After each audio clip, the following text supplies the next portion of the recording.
आवास प्लस 2018 की जो वेटिंग लिस्ट थी और जो 2024 में वेटिंग लिस्ट बनेगी आवासों की प्रतीक्षा सूची, इसमें एक मुख्य अंतर रहेगा एआई तकनीक का। जब 2018 की वेटिंग लिस्ट बनी थी तो उस वेटिंग लिस्ट का निर्धारण जो था वो कर्मचारियों के माध्यम से ही किया गया था। यानी जिस व्यक्ति को कर्मचारी ने चाहा था कि इसे ऊपर कर दें तो उसे ऊपर कर दिया था, जिसे नीचे चाहा तो उसे नीचे कर दिया था।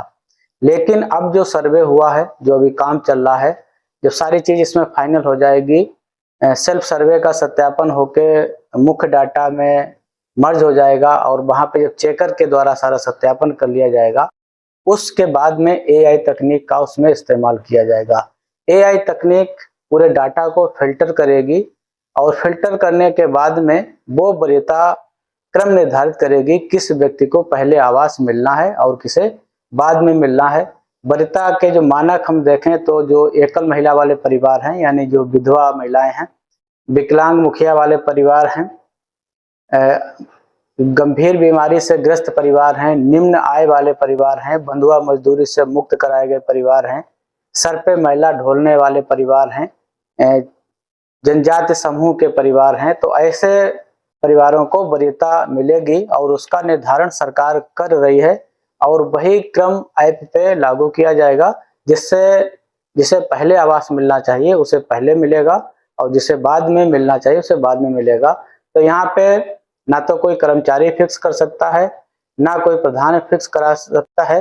तो हमारे आज के इस वीडियो का मतलब यही है कि प्रधानों के झांसे में ना आए, क्योंकि पीछे ये हुआ था कि किसी प्रधान ने कमेंट कर दिया कि हम आपको पहले आवास दिला देंगे, तो वहां पे 3-5 करके लोगों का नाम ऊपर हो जाता था और बाकी लोगों को नीचे कर दिया जाता था, तो वहां पे उनको पहले आवास मिल जाता था। लेकिन यहाँ पे अब ऐसा कुछ नहीं होने वाला है। अगर कोई भी प्रधान कहे कि हम आपको पहले आवास दिला देंगे तो ये एक धोखा देना होगा आपको। पैसे के लालच की वजह से वो कह सकता है कि हमें पैसा मिल जाए, हम आपको ऐसा करा देंगे। यहाँ पर यह भी फिक्स करना बहुत मुश्किल होगा कि आपका नाम किस क्रमांक पे पहुंचेगा, क्योंकि सूची 5 साल के लिए बन रही है, 28-29 तक के लिए बन रही है। तो ये भरोसा भी आपको नहीं दिलाया जा सकता है कि आप किस कैटेगरी में आते हैं और कहाँ पे आपका नाम जाके रुकेगा वेटिंग लिस्ट में। तो हो सकता आपको लगता हो कि अभी हमें आवास मिल जाएगा और हो सकता फिर वही आपको अगले 4 साल तक आवास ना मिले और 28-29 में जाके आवास मिले। तो ये सारी चीजें आपको अपने मन में रखनी है हमेशा कि आपको आवास तो मिलेगा, लेकिन कब मिलेगा ये आपकी कंडीशन तय करेगी, आपकी आर्थिक स्थिति तय करेगी, आपके घर की स्थिति तय करेगी कि आपको आवास कब दिया जाएगा, पहले दिया जाएगा या बाद में दिया जाएगा। तो ऐसे अगर कोई प्रधान आपको ये झांसा दे, ये कहे कि हम आपको इसी वर्ष में आवास दिला देंगे, आप हमको पैसा दे दें, तो ऐसा कदापि नहीं करिएगा, क्योंकि गांव की स्थिति ठीक नहीं है। गांव में ठगा ठगी का काम बहुत ज्यादा रहता है, लालच दिया जाता है और लोग लालच में आ भी जाते हैं। हमने यहाँ तक देखा है कि लोग अपनी बकरी बेच देते हैं, घर का सामान बेच देते हैं, ब्याज पे उधार लेके प्रधानों को पैसा दे देते हैं।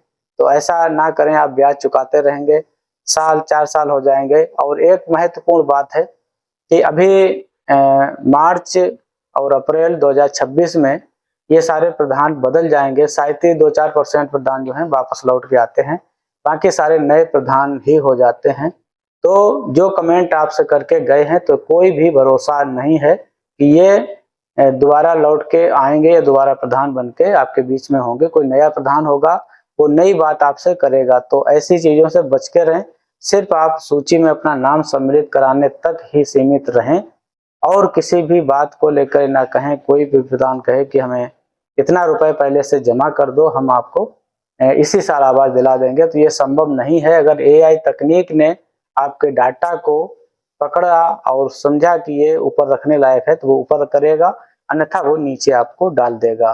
तो मेरा इस वीडियो बनाने का उद्देश्य यही है कि बहुत सारे प्रधान आपको झांसा देंगे, कहीं कोई भी राज्य हो, पूरे भारत में सारी जगह लगभग यही स्थिति रहती है। तो प्रधानों के चक्कर में ना आए, किसी को पैसा ना दें।